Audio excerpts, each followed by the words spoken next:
time for the Cosplay Fails. Okay, so this is your boy Ice with Cosplay with our very first interview on the Blade Files with Blair Hamilton. How's it going? Thank you so much for this, dude. That's completely awesome. That's fun. So we'll just get back into it. So let's begin with how long you've been cosplaying and where did you begin? I've only been cosplaying for about, I think this is my second year technically. I started back, it was a funny story because I hadn't initially thought about doing cosplay or anything, and then my mate Josh, like a lot of people know him as like the Spartan guy, he hits me up like the week before and says, oh, you should come to the Sing with me on the weekend. I was like, yeah, alright, and he's like, but you have to dress up, and all I had was like that gunblade, and that was all I had. Yeah. So I kind of chucked on a white tank top and some black jeans, and then went up there and realised that he was getting heaps of photos, and I was like, oh, I want in on this. So bought myself my first leather jacket, and that's what started my cosplay. So yeah, he's got a bit of a deadly body, that guy too. Lucky bastard. yeah. So what are your main motivations behind the cosplay that you do? I don't know, it's nice to see people recognise who you dress up as. Like, if you, like, you've done a good cosplay, if people are like, oh, that's blah blah blah from blah blah. Yeah, I guess that's my main motivation. And also, the fact that you make so many friends up there as well, especially unexpected friends. Like, there's so many people that you don't expect to love cosplay, but they do, especially when they know their stuff. Yep. But yeah, that's probably the main motivator. Okay. Within the cosplay community, there's definitely a great sense of camaraderie. So, how do you find this, and what are your favourite aspects of the cosplay community in general? Camaraderie meaning? You know, like, people are really supportive, people are definitely have a lot of good things to say about, you know, even when you're just in the build phase. It definitely helps motivate you. Like, recently I hit a stump with my, actually making the cosplay. And I was just kind of going about life and doing my own thing, and then I saw people start posting stuff up on the cosplay page, and I was like, I should probably work on my cosplay since it's coming up in July. So that's probably that's probably the easiest way to get back into it, is to have other people go, your progress is great, blah blah blah. Yeah. So Definitely know what you mean there. Who are your greatest inspirations cosplay-wise in New Zealand as well as internationally? Probably Madison Wright was probably Madison Lee Wright. She was probably my first like cosplay buddy who was like hard out into cosplay, and she was like, this is how you do this, blah blah blah. And but actually going to the events and getting dressed up was like definitely Josh. Like, yeah, Spartan cosplay. He's always so enthused about everything, and it kind of if you're around him, he hypes you up into his enthusiasm, so you kind of get enthused about it as well. Yeah, those would probably be my lead ones. Definitely feel you there. And how do you think New Zealand cosplay stacks up against overseas? It's definitely smaller in comparison to America, that's for sure, but it's like, looking at how many more people per year are coming and getting into cosplay, it's definitely escalated way more. It's definitely becoming more well known. Yeah, that's for sure. What do you think about would you prefer if we were bigger, or do you like sort of the intimacy of a smaller sort of size expo? I like the idea of having a big expo because then you've got more, I guess you can look at other people's cosplays and see how they've done things. So it kind of creates a bigger community that way. But I think, I would prefer the bigger community simply because more variety, more people to meet, all that kind of stuff. Although it is kind of, like, in saying that, it's kind of comfortable having, like, that little group of people that you know. Yeah, like, even though I first started, I did my first Auckland Armageddon last year, and God, it's so crazy compared to Hamilton. It is. But yeah, I feel I would definitely love to go to something bigger, but I mean, I definitely like the small ones too. Okay, so what was your first Armageddon, as well as your favourite Armageddon to date? First Armageddon was, what year was it? Not last year, but the year before. So was that 2013? Yeah. So that was my first one.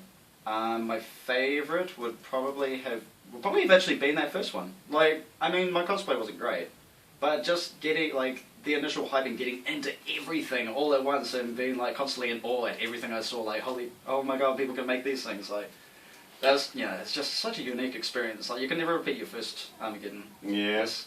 It'll never be the same. I don't think you're going to be the first one to say it, or you're not going to be the last one to say that, I should say, but because I know how much cosplay can affect your life, especially if you have a partner, how does your partner or your family and friends view your love of cosplay? My family love it. I didn't realise that they would love it, because when I first mentioned it to them, like, half of them were a tiny bit bogany, so they were like, oh, it's stupid dressing up and blah blah and all that kind of stuff. Then I showed them the pictures and they were completely blown away. My partner's been really supportive of it, like, he's been there the whole time. Yep. Like, it's just like, whatever makes you happy, go and do it. So, yeah. Well, best cosplay for bogans. Exactly. Have you ever made a cosplay that didn't make it to Auckgeddon you had planned? Not yet. Not yet, but I anticipate there'll be one.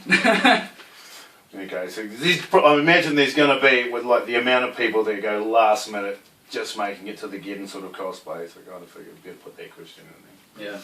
Okay, so given the amount of stress planning a costume can bring about, how do you deal with this, and does it make a difference to the cosplay you have in mind?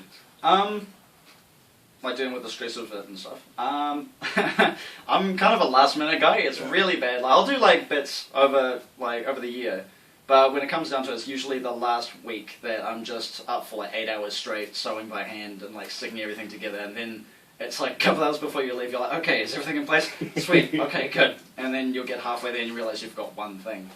Yeah. Always keep a safety cosplay pack with you. There you go. And a checklist. And a checklist. Okay, so have you had any bad experiences at Auckgeddon, i.e. not being recognised, or interactions of the general public who aren't cosplayers? Not that I can think of. I mean... Have you sort of seen anything like it? I've seen it. Like, I mean, you'll have cosplayers that cosplay a character that doesn't have the same body type as they do, and they tend to get quite abused, which is like it's unfair. As the cosplayer themselves, they should be prepared to face that kind of stuff. But the general public should recognise that they tried so hard just to be their favourite character that they should respect that kind of thing. Yeah, no, I'm fully with you on that. I like that fact too. And if you are going to put yourself out there in costume, you should definitely be prepared to handle it. It's not nice that you have to, but it's not a nice world sometimes. So. That's what the world is. Indeed. How much do you like to embody the character, and is cosplay all about becoming the character for you? That's a tough one. I personally don't like getting into the characters, because a lot of the ones I tend to cosplay are really depressing, and I'm way too happy for that kind of stuff. Like, I see people get really into their character, and it's amazing stuff, but I'm too happy of a person to...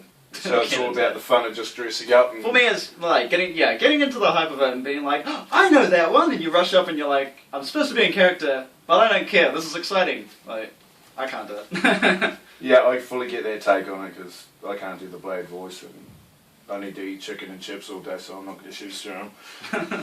So, what is your favourite cosplay so far? Yours or someone else's? My personal favourite cosplay that I've been working on so far is probably my Gildarts one, what this came from, because it was like my first big cosplay that I made. The best cosplay that I've seen like in person that impressed me the most was... Damn, there's so many.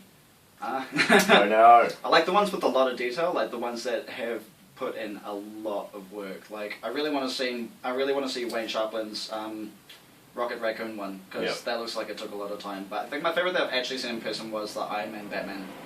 Yeah, like, that was insane to see. I was blown away. Yeah, I quite like him too, because he's not young. He's an adult like me, so. But yeah, no, he does some insane stuff with foam. You may not have to answer this if you don't want to, because we all know we have our secret cosplays, but what have you got planned for the next game? I've got a character from RWBY, but there's an aspect to it that I'm not going to tell anyone about because it's a huge secret and I can't wait to see if it actually works. And then the other one I'm doing is Male Cleric Armor, which is actually a Skyrim mod. It's what this stuff is. But yeah, so it's my first full body armor piece. Okay. So, yeah. Must be exciting stuff. Yeah. Okay, so we're getting close to the end. What is your favourite quote from your favourite cosplay character? My favourite quote from my favourite cosplay character? Damn, that's a tough one. I hope he doesn't fuss Radami out the door. I'm not going to do that. So, like, from a cosplay that I've seen? Yep. I don't know, whenever Josh does the Spartans, what is your profession thing, that always kind of gives me a little bit of a chill. Yeah. Yeah. Yeah, again, his, like, even if he didn't have the voice, his embodiment of the character is just so good. I don't know how you have that much confidence to walk around in leather underwear like he does, but it's those thighs. Yeah. So basically that's it. We'll chop and change and sort it up. But thank you very much for being my first interview. You're very welcome. Good luck on your cosplay. It was a pleasure. And that's it for the first episode of the Blade Files. But for now, we've got to go downtown, get some serum. Sounds good. Later, guys. All right, man. That was cool.